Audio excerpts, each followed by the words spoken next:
Hi friends, అందరూ బాగున్నారా? చాలా రోజుల తర్వాత మీ ముందుకు వచ్చాను. ఆరోగ్యం బాగాలేకపోవడం వల్ల చాలా రోజులు గ్యాప్ తీసుకోవాల్సి వచ్చింది.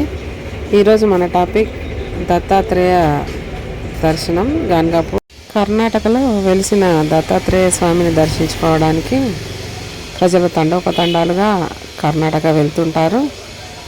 అక్కడ ప్రతిరోజు భగవంతుడి దర్శనానికి వేలల్లో జనం ఉంటారు. హైదరాబాద్ నుంచి మేము రాత్రికే గాన్గాపూర్ చేరుకొని అక్కడ నిద్ర చేసి తెల్లవారుజామున 3ంటికే లేచి సంగమ నదిలో స్నానం చేసి ఔదంబరి వృక్షం వద్ద ఉన్న దత్తాత్రేయుని దర్శనం చేసుకున్నాము. పక్కనే చాలామంది భక్తులు దత్తాత్రేయ చరిత్రను పఠనం చేస్తున్నారు.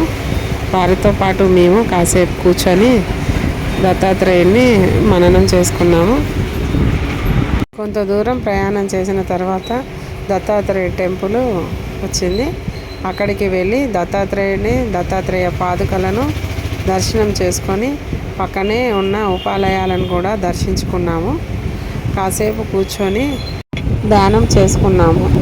ఇక్కడ భిక్ష తీసుకోవడము ఇవ్వడము అనేది గాన్గాపూర్ ప్రత్యేకత. దానివల్లనే మేము అక్కడ భిక్ష కూడా తీసుకున్నాము.